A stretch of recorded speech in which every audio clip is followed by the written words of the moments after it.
So to run the correlation, this is the data on 2,856 hospitals in the United States. It has a bunch of data in terms of number of beds, operating expenses, operating revenue, what's the income, operating revenue for millions.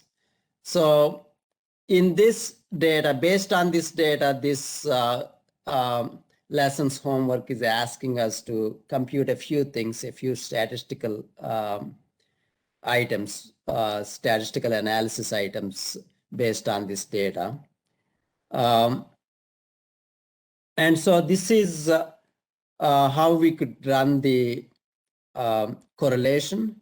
We go through the data analysis tab here at the top, data tab, and then click data analysis and click OK and select correlation in this list. I know we had done the ANOVA single factor and t-test. This gives a bunch of tests that you could run, but from this I want you to select correlation for this.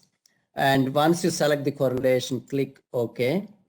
And we have I1 to O2587. And the output range we can place on a new worksheet. You can rename that new worksheet as correlation or part A later. Click OK.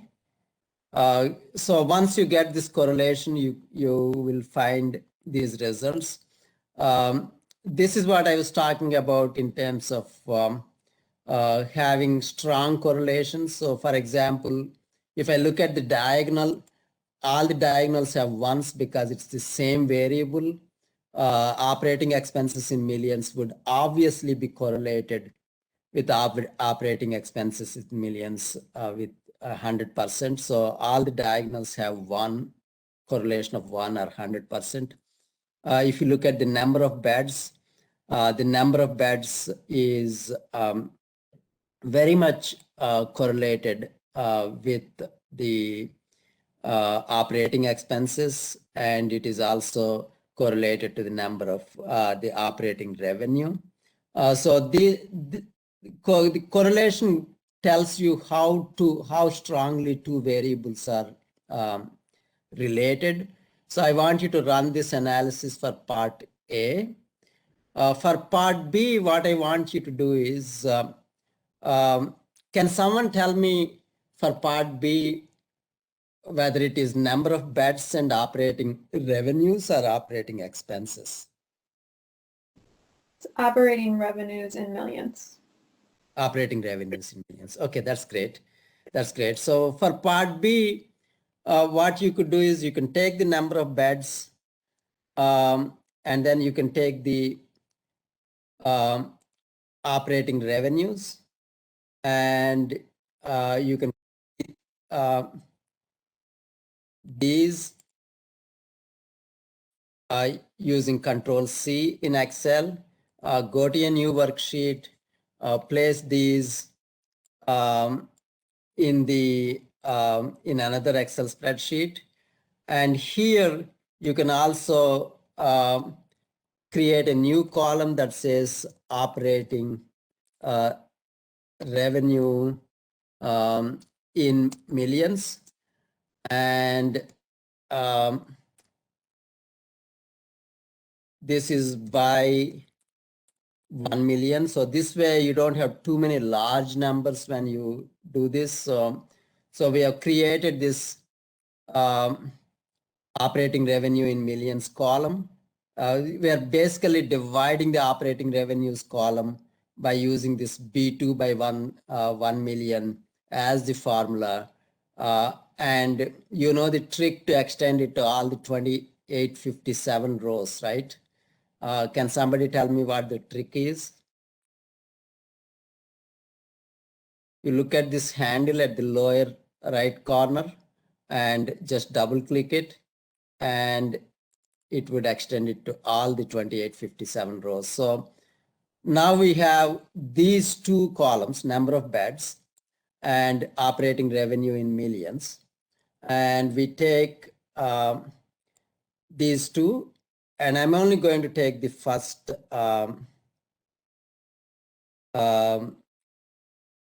maybe 200 rows and control and then select the 200 from here too, so that that way you could see how the process is done without looking at the solutions.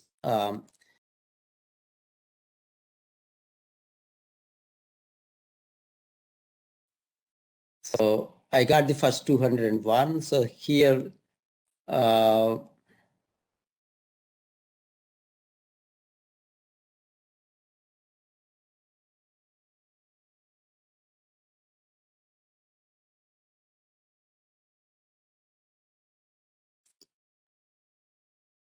okay, now this is much better. Thank you. I didn't realize that I missed one of those.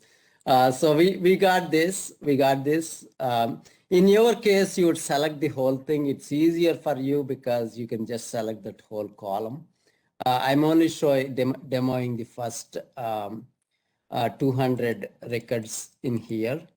And then you have the number of beds as rows and then the operating revenue as columns. Once you have this, you can select the trend line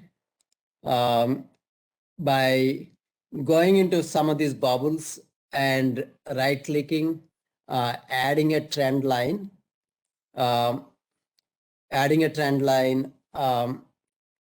and in this, so once you have this, once you have the trend line, I select the trend line and sorry about that. So I go to format trend line. Here you have a lot of interesting options. Sometimes the polynomial trend line might have a better fit, or exponential trend lines might have a better fit. But in this case, we are going to select linear trend line just to be a little straightforward. Display equation on chart and display R squared value on chart. And so those are the two things I'm going to select here. So the R square is, the better the trend line fits the data, the higher the R square would be. R square simply means, how much of the variation, how much of this data is explained by this trend line, right? So how much of the variation is explained by this? So the higher, if you get really high R squares, that could be better in terms of how well your model fits the data. All right, so I'll show you a couple of other things. This is not required for the homework, but just for your future learning and application purposes. If you change it to polynomial, for example, if you change the polynomial order to something 6th order or 7th order, you're getting 0.75. If it's linear, you get 0.746.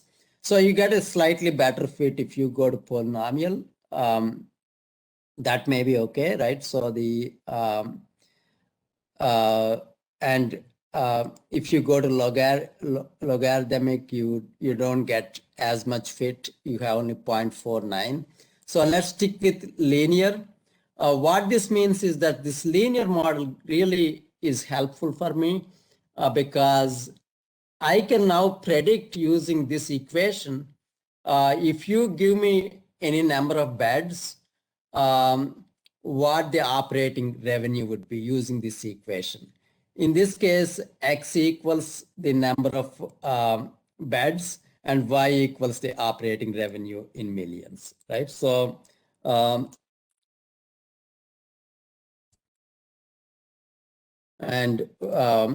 Y equals op revenue in millions. And the reason this is important for me is that if your manager comes and asks you, why can you predict what my operating revenue, let's say you have a large hospital system, and for that hospital system, you are also planning to build a new facility, and your manager, she or he, comes back and asks you how much revenue you can expect with a 150 hospital with some of the latest improvements and latest technologies that they're going to construct. Based on this kind of a trend line, you can plug in 150 into this equation. If x equals 150, it's y equals 1.5252 times 150 minus 76.671. And that's how you would compute probably the predicted operating revenue in millions, right? So let me stop there for now. I'm going to stop the recording and I'll take your questions.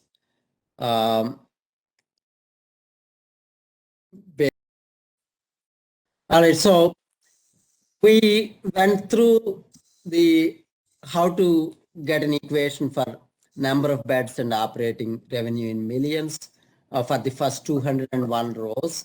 But when I extend it to all the rows, I think this is the equation that I got. Yours might be somewhat similar. Yours might be somewhat slightly different. Look, when I include a lot of data, the correlation or the R square improved. I'm getting slightly better fit for this line with this line. So what I get here is y being operating revenue in millions, and then x being the operating revenue, x being the number of beds, y equals the operating revenue in millions equals 1.1562 times number of beds minus 33.293, right? And I do the same exercise in part C, very similar. I got the number of beds and I got the operating expenses in millions. I select those two.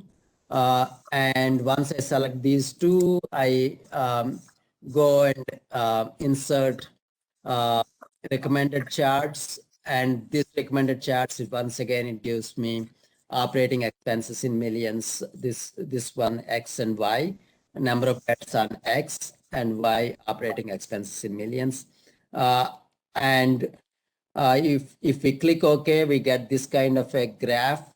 Again, I go through the trend line, format the trend line, just choose the linear equation for the trend line, format the trend line, and the show the equation on the trend line as well as R square on the trend line. So that way you could get the, you now have the number of beds versus operating expenses. In part B, we got number of beds versus operating revenue.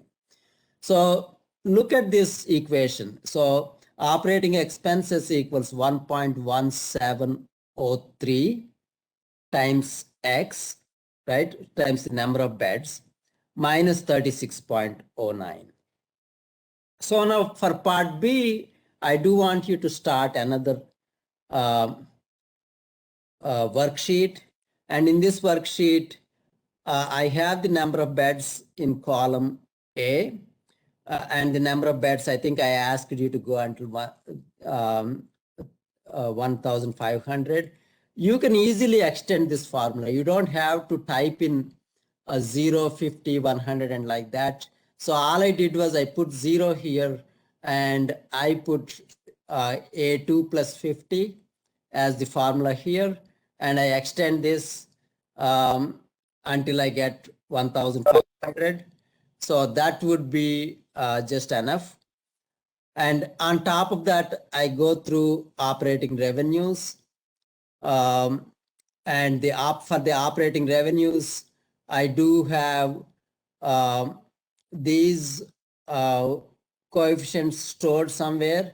For the operating revenue, it's 1.15621. Remember that equation that we got in part B. And the number of beds is minus 33.293. Similarly, operating expenses is 1.17029 minus 36.09. So I placed those two constants here for those two equations from parts B and C. Once we have that, this is the key thing here. So for the operating expenses, the number of beds is given by A2, right? For this row, the number of beds is given by A2. And I have to multiply this number of beds with 1.15621, which is in J3. And then I add minus 33.293. But I don't want to be in the position of doing this or typing those constants here. And that why you should not be typing these constants at this point is because what if your correlation, your equation changes? In future, you might get additional data or you might eliminate some bad data and your equation might change. And you don't want to be changing that in the formula. Instead, you just put those constants here and use this. The other key thing I want you to understand is that this is what Excel provides as a convenience. If you use these dollar symbols around J3 and L3, $J, $3, $L, $3, the advantage of using these dollar symbols is that as you extend the formula, these things don't change. So if I extend from A2 to A3, A3 also has $J3 and $L3, right? So the same constants it would be getting here, J3 and L3. If I don't use these dollar symbols, it's not fixed this way. Let's say I don't use these dollar symbols, J3 and L3. Then when I extend the formula, it would change it to J4 in the next equation. In the next row, it would change it to J4 and L4. You don't want that to happen because the same constants need to be applied. So I'm going to put these things back, the dollar symbols around these. So I do want you to understand this concept. I think many of you got this right previously when you were working with the other homeworks, but just wanted to re-emphasize that. So you extend this formula to all the 1,500 bed hospitals. And then the operating revenues minus operating expenses. Sorry, this is for the operating revenues, you use J2 and L2. Operating expenses, you use J3 and L3, but very similar formula. You subtract these, and then you have the operating revenues minus operating expenses by subtracting these two columns. Then you want to multiply with 1 million just to see how your operating revenues minus operating expenses will stack up. And if you need to draw a graph here, you could draw a graph and you could do additional statistical analysis with this. But I think I'm just asking you to complete a table with this data and with this information.